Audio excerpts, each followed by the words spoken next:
Shalom, selamat siang Bapak Ibu semua yang dikasihi oleh Tuhan Yesus Kristus.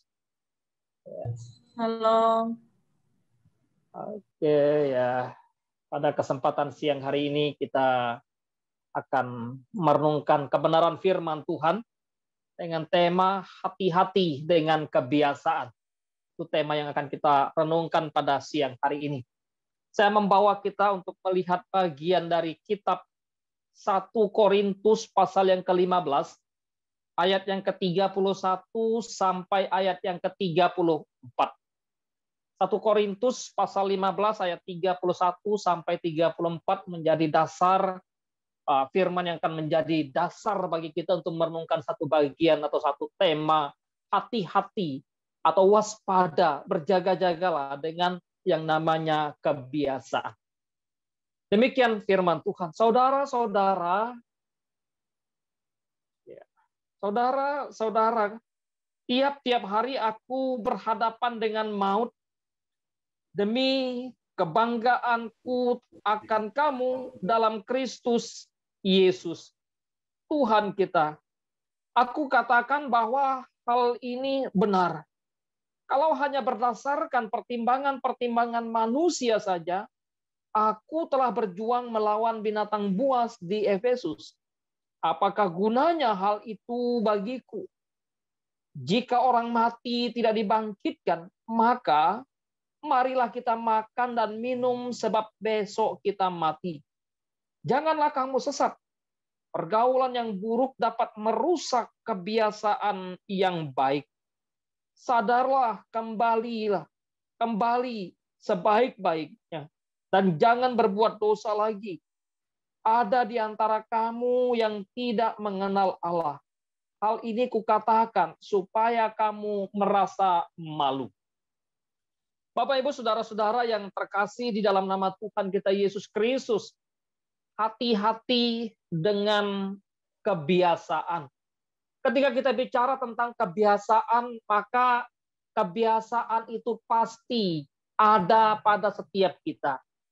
Ya, setiap orang punya kebiasaan. Setiap keluarga punya kebiasaan. Kebiasaan juga ada pada setiap kelompok atau komunitas, ya. Beda orang, beda kebiasaan. Beda keluarga, biasanya beda kebiasaan. Beda kelompok, beda komunitas juga biasanya beda kebiasaan walaupun ada yang sama, ya. Masyarakat juga punya kebiasaan. Bahkan suku bangsa. Alkitab mencatat Mesir punya kebiasaan tersendiri. Musa berbicara kepada umat Israel. Ya, orang Kanaan juga punya kebiasaan. Orang Israel punya kebiasaan atau orang Yahudi punya kebiasaan. Dan orang Romawi pun punya kebiasaan. Dengan kata lain, maka tidak ada manusia yang tidak punya kebiasaan. Tidak ada wilayah atau tempat atau masyarakat atau bangsa atau negara yang tidak punya kebiasaan. Bahkan Alkitab, ya, anak-anak Lot berkata, kebiasaan yang ada di seluruh bumi. Seluruh bumi memiliki kebiasaan. Nah, orang beragama, ya, kebiasaan tuh bukan hanya milik orang di kantor. Kebiasaan bukan hanya milik orang di dalam keluarga. Kebiasaan bukan hanya milik orang di kampus atau di sekolah. Kebiasaan pun ada di dalam dunia beragama, ada dalam gereja. Orang beragama misalnya, orang berdoa itu bagian dari satu kebiasaan, bagian dari satu tradisi, bagian dari satu budaya yang ada dalam satu agama yang membentuk agama. Orang-orang Farisi, ketika mereka berdoa, maka mereka biasa berdoa, kebiasaan mereka berdoa, misalnya berada di tikungan-tikungan jalan, di tempat-tempat keramaian. Bahkan para murid Kristus pun sebagai orang percaya mula-mula mereka memiliki yang namanya tradisi, kebudayaan, kebiasaan. Ya, jemaat lokal Korintus yang tadi kita baca juga, mereka tentu Paulus di sana ya mengingatkan kepada mereka bahwa mereka pun punya kebiasaan. Kalau membaca misalnya dalam pasal yang ke-11 ayat yang ke-16 dari 1 Korintus, Paulus menulis di sana tentang bagaimana kondisi atau kebiasaan jemaat di Korintus.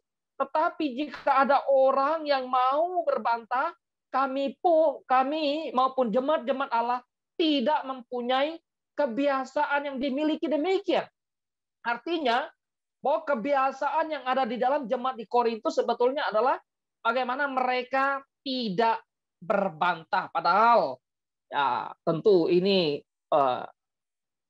satu teguran Paulus karena mereka sendiri pun sering kali ribut. Orang-orang di Korintus, jemaat Korintus juga jemaat yang sebetulnya boleh dikatakan jemaat yang sering kali mengalami atau banyak konflik di dalam kehidupan berjemaat, ya. Jadi semua orang adalah memiliki yang namanya kebiasaan. Bapak Ibu teman-teman yang dikasihi oleh Tuhan, ketika kita bicara tentang kebiasaan, maka kebiasaan atau apa yang sering kali juga disebut dengan habits, ya, habitus, itu sesuatu yang bukan hanya satu kali dibuat, tetapi sesuatu yang secara harafiahnya diterjemahkan, didefinisikan, diteruskan, berkelanjutan secara kontinu, terus menerus diteruskan, ya. Jadi kebiasaan itu bicara sesuatu yang terus menerus dilakukan, ya, suatu bentuk atau sebuah bentuk suatu perbuatan yang dilakukan oleh seseorang. Kalau bicara orang, kalau bicara kelompok, dilakukan oleh kelompok. Kalau bicara masyarakat, dilakukan oleh masyarakat. Kalau dalam dunia agama, dilakukan oleh dunia agama. Ya, secara berulang-ulang dengan cara yang sama. Nah, itulah bicara tentang kebiasaan. Ya, atau boleh dikatakan kebiasaan juga sering disebut sebagai satu rutinitas perilaku. Kalau bicara perilaku, rutinitas perbuatan. Kalau bicara perbuatan, kalau bicara pikiran yang terus-menerus, maka bicara rutinitas pikiran, ya, yang terus diulangi, ya, terkadang ya teratur, ya, teratur, ya. Kadang bukan tidak sadar, tapi dalam kesadaran orang melakukan sesuatu yang sama, ya, orang dalam satu kesadaran. Dan bahkan seringkali ada, ya, walaupun terkadang tidak teratur, bisa hari ini bisa, tapi juga ada keteraturan. Ya, itu bicara tentang satu kebiasaan. Menarik kemudian bahwa bicara tentang satu kebiasaan, maka bicara sebuah tata perilaku. Maka dengan demikian kita bisa membahasakan tentang kebiasaan merupakan satu tata, ya, perilaku yang dilakukan terus-menerus sehingga menjadi terbiasa. Yang tadinya orang ya udahlah, coba dulu, ya. Coba sekali. Nanti sudah coba sekali, waduh ada 2 kali, ada 2 kali, 3 kali, 3 kali, 4 kali. Lama-lama kemudian bukan hanya ingin mencoba, tetapi sudah menjadi terikat.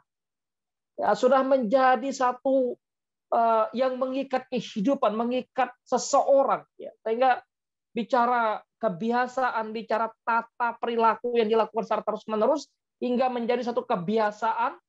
Dengan tata perilaku tersebut atau tata perilaku kemudian seolah-olah hidup dan menjadi bagian dari hidup seorang, ya. Nah, inilah kemudian kalau kebiasaan yang kemudian hanya 1 kali, tentu itu bukan disebut sebagai satu kebiasaan. Kalau hanya 2 kali, 3 kali, belum disebut sebagai satu kebiasaan. Tetapi sesuatu disebut kebiasaan ketika dia sudah menjadi bagian dari hidup seseorang, mendarah daging dalam hidup seseorang itu. Kalau bicara misalnya anak sekolah, maka waduh hampir setiap saat barangkali dia bolos, maka itulah kebiasaannya adalah kebiasaan bolos. Kalau setiap saat misalnya ujian dia melakukan contek atau mencontek, maka itu kebiasaan dia mencontek. Dan kebiasaan itu tentu beragam, ya, bukan hanya dalam dunia pendidikan, tapi juga kebiasaan juga di dalam dunia kehidupan lain.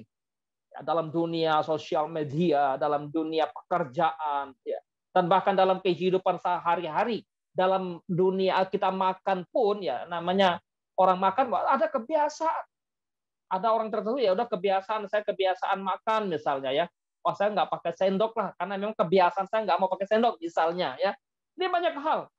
Oleh sebab itu ketika kita bicara tentang kebiasaan, maka ya tadi saya katakan mulai dari mencoba, lalu ada satu keinginan yang kuat sehingga menjadi sesuatu yang menjadi kebiasaan, dan bahkan sebut sebagai satu lifestyle dari seseorang tersebut, itulah hidup konsisten dan berkelanjutan, continue, ya, menjadi satu tradisi, menjadi satu budaya. Budaya dia, waduh, kalau udah terlambat, itu pasti budayanya dia lah misalnya ya. Wah, kok dia datang nggak tepat waktu ya gitu. Itu memang udah kebiasaan dia gitu ya. Udah menjadi satu gaya hidupnya dia. Udah menjadi satu bagian hidupnya karena memang nggak pernah tepat waktu misalnya kalau janji kalau datang atau kalau hadir dalam satu ini misalnya ya. Ini suatu kebiasaan ya, baik dari individu saya katakan, dalam keluarga orang punya kebiasaan, dalam kelompok, dalam komunitas, dalam masyarakat dan bangsa dan negara, maka manusia tentu punya kebiasaan. Hati-hati dengan kebiasaan. Itulah yang menjadi bagian dari tema yang akan kita renungkan, hati-hati dengan kebiasaan. Kenapa kita mesti hati-hati dengan kebiasaan? Di dalam konteks pembacaan kita tadi memang Paulus bicara kepada orang-orang di Korintus tentang bagaimana ketika isu ya tentang kebangkitan orang mati atau Kristus yang bangkit, lalu bagaimana kehidupan orang yang tidak percaya dengan orang yang percaya, lalu bagaimana dengan orang yang mati tentang kebangkitan. Tapi ada hal yang lain di dalam perikop yang ayat-ayat yang terakhir dari perikop ini, maka bicara tentang ada kebiasaan yang Paulus sorot di sana. Hati dengan kebiasaan. Pertama, bahwa orang memiliki kebiasaan tentu ya, kecenderungan ya pasti dia ketika dia melihat orang lain ya meniru, hasil peniruan terhadap orang lain. Walaupun ya tentu tidak semuanya, ada yang memang tidak melihat orang lain pun orang bisa menjadi atau memiliki satu kebiasaan pada dirinya. Tetapi kecenderungan orang memiliki satu kebiasaan ketika melihat orang lain, entah itu melihat dari orang tuanya, melihat dari teman-temannya, melihat dari gurunya, atau meniru dari ya mungkin dia punya seorang tokoh yang public figure yang memang menjadi fansnya dia. Ketika bisa, waduh kita terhipnotis dengan film Korea, maka bisa jadi kebiasaan seorang pemain film Korea menjadi kemudian lama-lama menjadi suatu gaya hidup yang kita tiru misalnya saja. Menjadi kemudian dari pimpinannya, dari dosennya ya. Ya tentu hal-hal ini kemudian sedikit banyak mempengaruhi bagaimana orang, wah kok teman saya kan bisa, ya teman saya biasa kok gitu ya, tapi kenapa saya nggak bisa gitu ya. Ini seringkali juga menjadi senjata ampuh ketika anak-anak, baik anak-anak masih muda, biasanya kalau umur anak-anak SD, teman saya bisa kok, kenapa saya nggak bisa gitu ya. Biasa kok mereka lakukan, ya kebiasaan melihat. Atau dalam SMP, SMA, teman saya aja bisa kok, kenapa saya nggak bisa sih gitu ya. Atau dibandingkan dengan orang yang bukan Kristen, orang yang bukan Kristen aja biasa kok melakukan itu, masa sih kita nggak bisa gitu ya. Jadi kebiasaan, tentu bicara kebiasaan yang bisa meracuni kehidupan, bukan saja meracuni kehidupan diri, tapi juga kebiasaan itu bisa meracuni kehidupan orang lain. Itu kebiasaan yang buruk tentu. Karena yang namanya kebiasaan, ada kebiasaan yang buruk, tentu juga ada kebiasaan yang baik. Tidak dipungkiri. Ya, ada dua hal kebiasaan. Kalau kebiasaan yang baik ya bagus kita tularkan kepada orang lain ya. Bagus kita sebarkan kepada orang lain. Tapi kebiasaan yang buruk menjadi virus yang mematikan bagi orang lain, itu sesuatu yang harus diwaspadai. Dalam diri kita, dalam hidup kita sebagai orang percaya. Kebiasaan apa? Kebiasaan seperti apa? Kebiasaan yang bagaimana? Yang kita miliki sebagai orang percaya. Ingat, ya, kebiasaan atau dalam istilah lain adalah bagaimana kita bisa menularkan satu gaya hidup, satu habit, satu budaya kita kepada orang lain. Menarik bahwa ketika di dalam perjanjian lama, maka Musa berkata kepada orang-orang Israel, sebelum Musa berkata kepada orang-orang Israel, anak-anak Lot boleh dikatakan teracuni, ya, terhipnotis dengan satu kebiasaan yang ada di seluruh bumi dalam zaman itu. Dikatakan Kejadian pasal 19 ayat 31. Apa yang dikatakan oleh anak Lot pada waktu itu? Waduh, ya, anak-anak Lot hidup dengan Lot, hanya Lot dengan mereka saja. Lalu apa yang mereka lakukan ketika mereka melihat satu kebiasaan yang terjadi di seluruh bumi pada waktu itu? Alkitab mencatat demikian di dalam pasal 19 ayat yang ke-31. Ya, kata kakaknya kepada adiknya, "Ayah, kita telah tua dan tidak ada laki-laki di negeri ini yang dapat menghampiri kita seperti kebiasaan di seluruh bumi."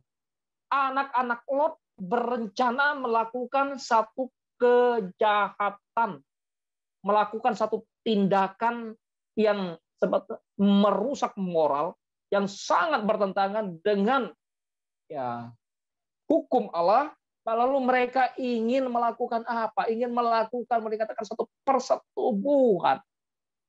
Ya, nah, kenapa mereka ingin melakukan itu? Apa yang menjadi dasar bagi mereka? Apa yang mereka lihat? Yaitu kebiasaan yang dilakukan oleh orang-orang atau oleh seluruh bumi. Kebiasaan seluruh bumi. Oh, ini kebiasaannya sesuatu yang buruk, bisa menghancurkan kehidupan orang lain. Ketika orang lain, wah ini melihatnya, ini mengerti ini, wah ini kita seperti apa? Ya, mari kita melakukan hal yang demikian seperti kebiasaan seluruh bumi. Hati-hati dengan satu kebiasaan yang sedang berkembang dalam dunia, dalam konteks dunia secara global. Karena itu orang percaya mesti memilah dan memilih kebiasaan yang seperti apa yang disajikan oleh dunia, yang disajikan oleh teman saya, yang disajikan oleh orang lain, sehingga saya bisa tiru atau tidak. Ya. Musa melarang umat Israel untuk apa? Ya, dalam Imamat pasal yang ke-8 ayat ke-3. Musa melarang orang Israel untuk mengikuti kehidupan menurut kebiasaan orang Mesir. Mereka pernah tinggal di Mesir, mereka melihat potret kehidupan orang Mesir, mereka melihat bagaimana penyembahan yang dilakukan oleh orang Mesir, dan mereka melihat bagaimana ya cara hidup, gaya hidup orang Mesir. Tentu mereka mengetahui sedikit banyak, mereka merekam dengan memori mereka. Tapi ketika mereka keluar dari Mesir, maka Musa katakan, jangan kamu mengikuti kehidupan menurut kebiasaan orang Mesir.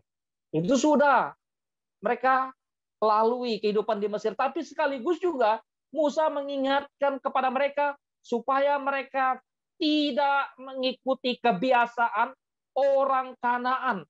Walaupun mereka belum masuk ke daerah Kanaan, karena daerah Kanaan akan mereka injak, akan mereka masuki, maka Musa mengatakan, jangan ikuti kebiasaan kehidupan orang di Mesir yang sudah pernah kamu tinggal di sana, tapi juga jangan mengikuti ya kebiasaan orang-orang daerah Kanaan yang nanti kamu tempati. Artinya bahwa ada kebiasaan di Mesir, ada kebiasaan di Kanaan. Israel tidak boleh mengikuti apa yang di belakang mereka, kebiasaan Mesir, sekaligus juga tidak bisa mengikuti kebiasaan orang Kanaan yang ada di hadapan mereka. Kalau begitu seperti apa kebiasaan mereka? Ya. Tentu saja Musa mengingatkan tentang kebiasaan mereka. Maka kebiasaan mereka berbeda dengan kebiasaan Mesir, kebiasaan mereka berbeda dengan kebiasaan Kanaan, kebiasaan mereka adalah kebiasaan sebagai yang Allah ajarkan kepada mereka. Nanti kita lihat bagian ini seperti apa yang Tuhan ingin kehendaki untuk kita miliki kebiasaan. Bagaimana dengan kebiasaan yang harus kita miliki sebagai orang percaya? Paulus dalam bacaan kita tadi mengingatkan kepada kita tentang apa yang menjadi kebiasaan dia. Jelas Paulus bicara ayat yang ke-31.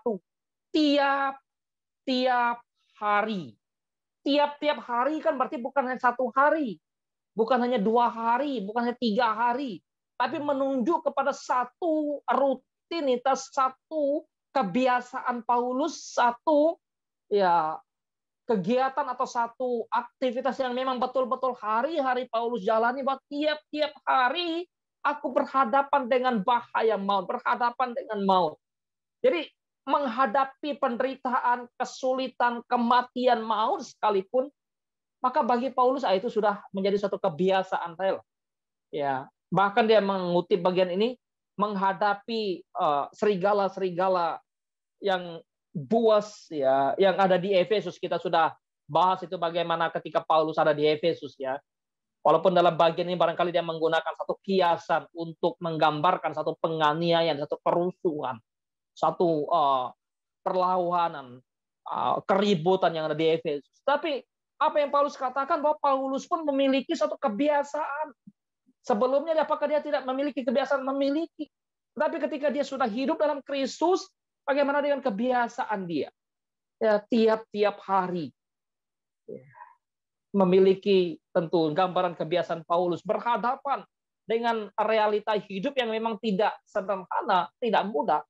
Ya, bukan hanya kemudian sesuatu yang mulus, yang enak, dan bahkan dia katakan berhadapan dengan maut.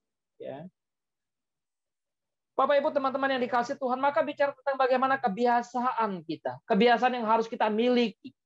Tadi di dalam perjanjian lama Musa mengingatkan supaya orang Israel tidak mengikuti kebiasaan Mesir, tapi juga tidak meniru kebiasaan orang Kanaan walaupun mereka belum masuk ke sana.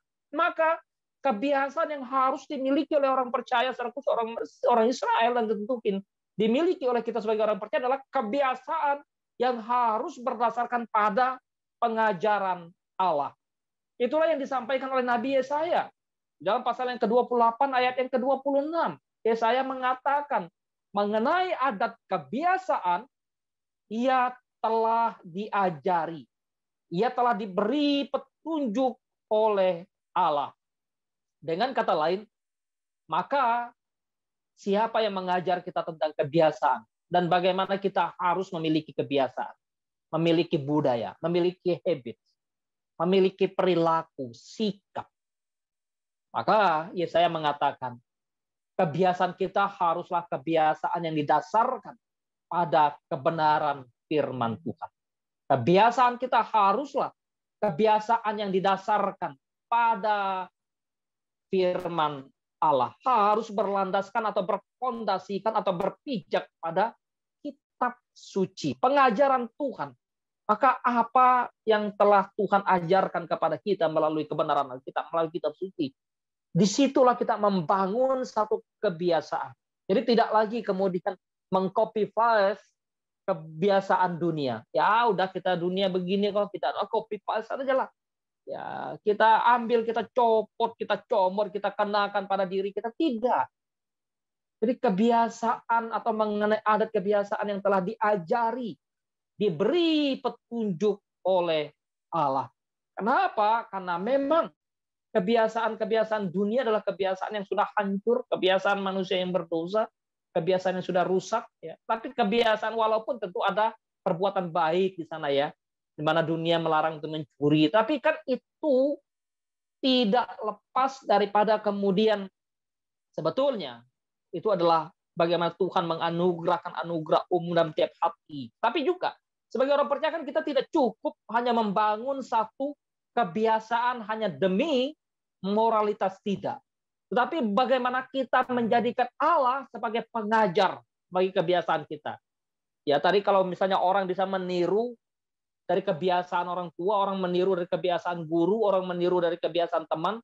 Tapi di sini maka Yesaya mengajarkan bagaimana Allah yang menjadi guru, menjadi Tuhan ya, Allah yang memberikan keteladanan bagaimana kita berperilaku, bersikap, bertindak, berpikir. Nah, itulah kebiasaan kita. Kenapa? Maka ya saya melanjutkan sebetulnya dalam bagian tersebut. Allah ajaib dalam keputusannya. Allah agung dalam bijaksananya. Artinya bahwa kebiasaan kalau salah, kalau tidak hati-hati, maka membuat orang bisa terhina. Membuat orang bisa menjadi malu, kata Paulus di sini nanti ya. Nah, tetapi ketika kita melakukan satu kebiasaan yang ilahi, kebiasaan yang Tuhan ajarkan, kebiasaan yang Tuhan tunjukkan, maka kebiasaan itu membuat hidup kita tentu bijak, kemudian bukan hanya sekadar bijak, tapi juga hidup kita agung di hadapan Allah. Ya, maka Musa mengingatkan orang Israel, Orang Israel harus memiliki kebiasaan. Kebiasaan mereka apa? Harus tetap berpegang pada kewajiban mereka terhadap Allah. Ya, maka bicara tentang hati-hati dengan kebiasaan. Kebiasaan kita bukan hanya berdasarkan pada pertimbangan-pertimbangan manusia. Paulus bicara, apa yang dia lakukan di dalam ayat yang ke-32, di situ dikatakan, apa yang disampaikan Paulus, kalau hanya berdasarkan pertimbangan-pertimbangan manusia saja, aku telah berjuang dan seterusnya. Artinya apa yang Paulus hadapi, apa yang Paulus pikirkan, apa yang Paulus lakukan, itu bukan sekedar bagaimana dia berdasarkan pertimbangan-pertimbangan manusia.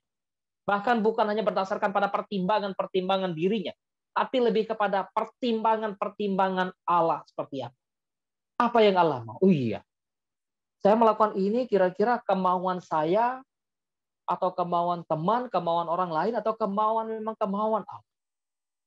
Maka keputusan yang Allah, kehendak Allah adalah kehendak yang tertinggi. Pertimbangan Allah adalah pertimbangan yang tertinggi yang harus kita jalan. Pertimbangan yang agung. Pertimbangan yang tentu benar dan tidak pernah salah. Pertimbangan Allah atas hidup kita. Nah, itulah yang harus menjadi dasar, fondasi bagaimana kita hidup melakukan kebiasaan. Kebiasaan dapat mengakibatkan seseorang tersesat. Ya, tentu saja sebagai manusia berdosa, semua manusia yang sudah berdosa tersesat di dalam seluruh kehidupannya. Ya, sehingga ketika bicara kebiasaan, ada kebiasaan yang buruk atau good habits dan juga bad habits.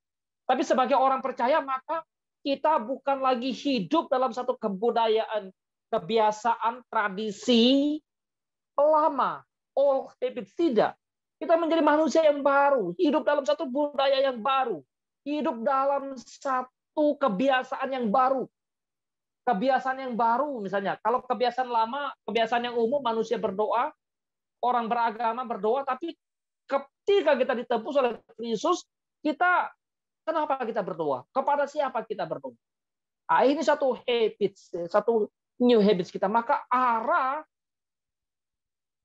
kebiasaan kita adalah mengarah kepada Kristus, mengarah kepada Allah yang sejati, Allah yang benar. Dengan kata lain bahwa bukan lagi sebagai manusia lama, tapi kita hidup sebagai manusia yang baru. Sehingga waktu kita hidup sebagai manusia baru yang ditebus oleh Kristus dengan satu cara hidup yang baru, dengan satu pola pikir yang baru, ya, dengan satu panggilan hidup yang baru, status yang baru, maka hiduplah seperti Kristus hidup.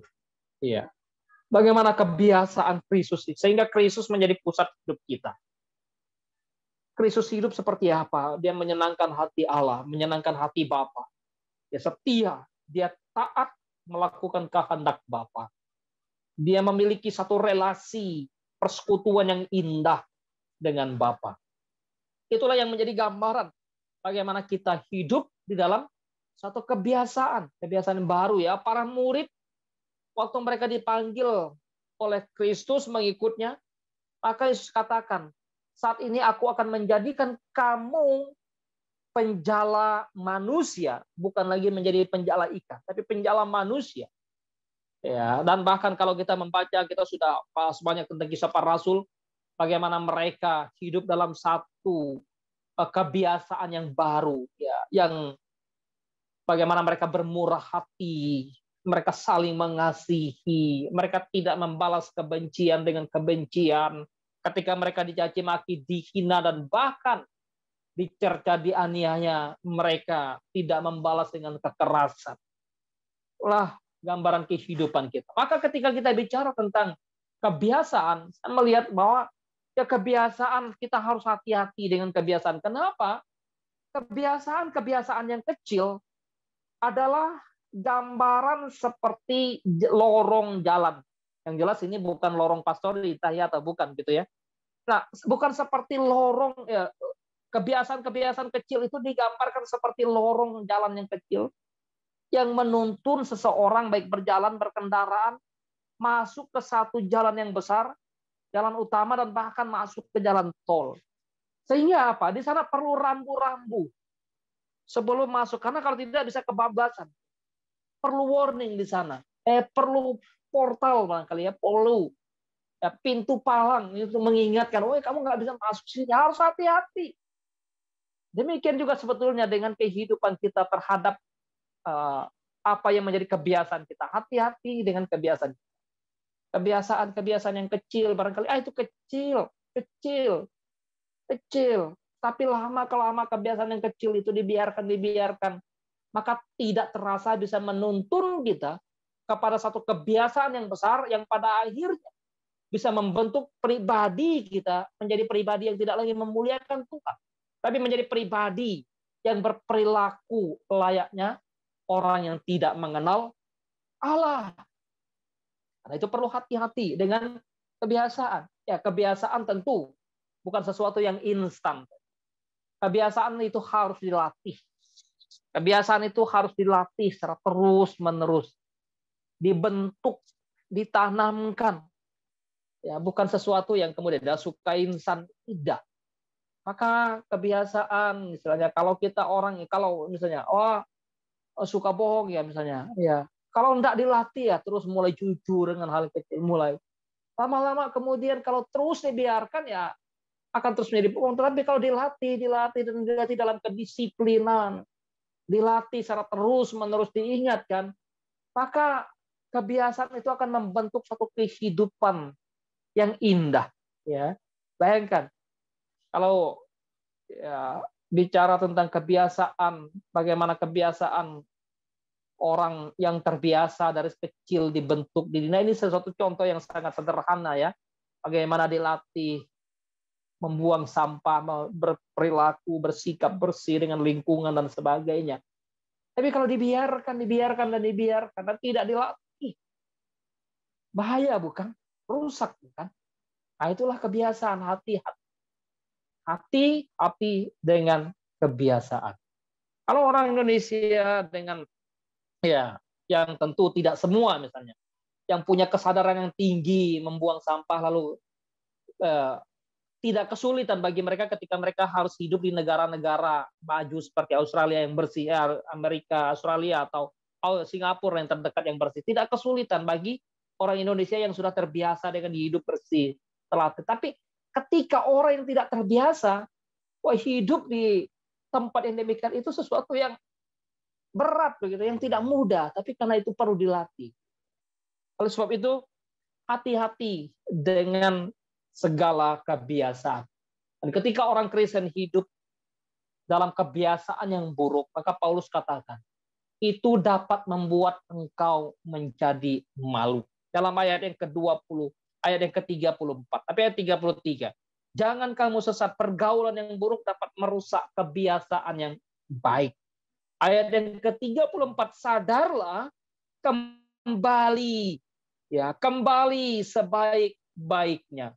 Dan jangan berbuat dosa lagi. Ada dari antara kamu ada orang yang tidak mengenal Allah. Hal ini kukatakan supaya kamu jangan merasa malu. Ingat, Paulus mau bicara kepada jemaat di Korintus bahwa mereka tidak hanya tinggal di antara sesama mereka orang percaya.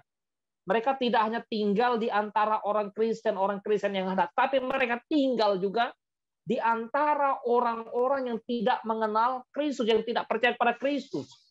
Oleh sebab itu Paulus katakan, hati-hati dengan pergaulan.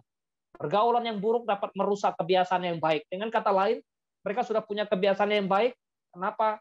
Karena mereka sudah hidup dalam Kristus, menjadi murid Kristus, hidup sebagai orang percaya, sehingga kebiasaan mereka haruslah kebiasaan yang bersumber dan berdasarkan pada pengajaran para rasul, itu sebagai satu kebiasaan yang baik, sehingga ada hal yang tidak baik, ada hal yang tidak benar, ada hal yang buruk, yang tidak sesuai dengan pengajaran para rasul, maka Paulus katakan, hati-hati. Pergaulan yang buruk dapat merusak kebiasaan yang baik. Ingat, kamu hidup di antara orang-orang yang tidak mengenal Allah. Ada orang yang tidak mengenal Allah. Tapi ketika kamu hidup dalam satu kebiasaan yang buruk, maka kamu dicela. Kamu menjadi malu, bukan hanya kamu. Bahkan Kristus, kebenaran pun akan menjadi dicela di sana. Karena itu hati-hati. Kita sebagai orang percaya, kita sebagai orang Kristen, hidup di tengah-tengah dunia, di lingkungan di mana kita ada. Di pekerjaan, di pendidikan kita, di kampus, ya, dan bahkan mungkin di pergaulan hari-hari kita. Yang sampai hanya karena kita hidup dengan kebiasaan-kebiasaan buruk kita, kebiasaan-kebiasaan yang tidak menyukakan hati Allah, ya, lalu kekristenan jelas, wah dia aja orang Kristen bisa begitu kok misalnya ya. Oh dia kan orang Kristen kok bisa begitu ya kebiasaannya ya. Sehingga panggilan hidup kita sebagai orang percaya, sebagai orang Kristen ya setiap firman yang kita tahu ya harusnya kita terapkan lah ya, kita lakukan menjadi satu kebiasaan kita dalam kehidupan keseharian kita. Ya, kenapa? Karena karakter merupakan satu pembelajaran seumur hidup.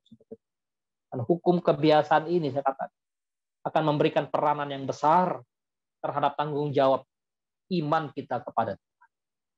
Tanggung jawab iman kita kepada Tuhan bukan hanya sekedar bagaimana kita mengatakan kebenaran, tapi bagaimana kita hidup dalam satu kebiasaan yang memuliakan Kristus.